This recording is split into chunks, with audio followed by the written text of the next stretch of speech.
Hola, ¿qué tal chicos de Quinto UNAM? Espero que estén muy bien. Vamos a ver el tema siguiente en nuestra clase virtual, el cual se titula Revolución Mexicana. En esta vamos a conocer el proceso y las consecuencias de este movimiento que hasta la actualidad seguimos teniendo.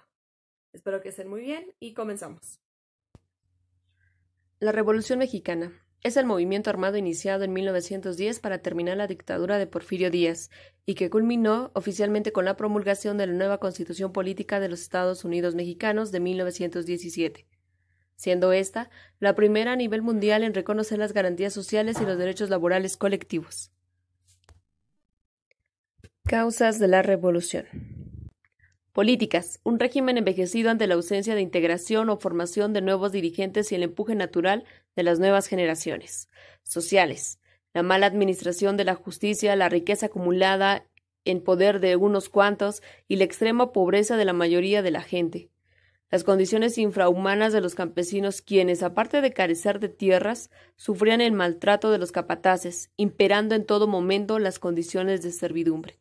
De igual forma, las condiciones de los obreros en las fábricas ante extensas jornadas de trabajo que iban de las 14 a las 16 horas diarias a cambio de un salario miserable e injusto.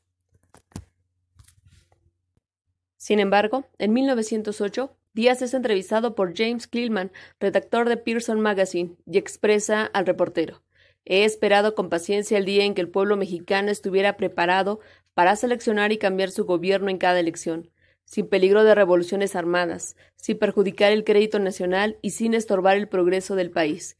Creo que ese día ha llegado». Sus declaraciones provocaron distintos cuestionamientos. ¿Pretendía seguir en el poder? ¿Convenía que siguiera en el poder? ¿Era necesario realizar cambios determinantes?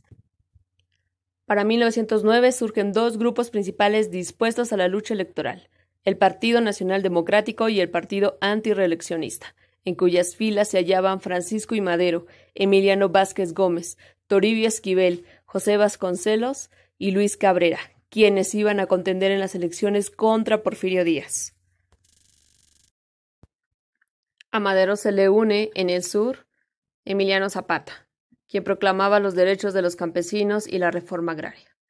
En el norte se le une Francisco Villa y Pascual Orozco, quien promovía los derechos de los trabajadores. El 21 de mayo se celebraron los tratados de Ciudad Juárez, en donde se aceptaba la renuncia de Porfirio Díaz gracias a las presiones de los grupos opositores como Zapata, Orozco, Villa y del presidente entonces, Francisco I. Madero. Desde Veracruz parte para Francia, en donde murió el 2 de julio de 1915 sin poder regresar a México. En 1913, Huerta, quien había sido nombrado general de la División del Norte, abandonó sus deberes para entenderse con los sublevados que habían estado en contra del régimen de Francisco I. Madero. Mediante el Pacto de la Ciudadela, firmado en la Embajada de Estados Unidos, mandan a aprender a Francisco I. Madero y a José María Pino Suárez, mismos que renunciaron ante el Congreso el 19 de febrero, quedando como presidente Pedro Lascurain, cuya gestión se prolongó de las 10:34 a las 11 de la mañana de aquel día. Este nombró ministro de Gobernación a Huerta, renunció y Victoriano Huerta se hizo cargo del poder. Al gobernador coahuilense, Venustiano Carranza, no le gustó que el general Victoriano Huerta se convirtiera en presidente. Entonces, dio a conocer el Plan de Guadalupe el 26 de marzo de 1913, en donde se ostentaba como primer jefe del ejército constitucionalista y pide regresar al orden constitucional. Mientras tanto, el 22 de febrero de 1913 son asesinados Francisco I. Madero y José María Pino Suárez, corriendo la misma suerte después Belisario Domínguez Valencia, este último como senador de Chiapas. Ante tal situación, Huerta renunció y, desaparecido el régimen huertista, los caudillos revolucionarios luchan entre sí.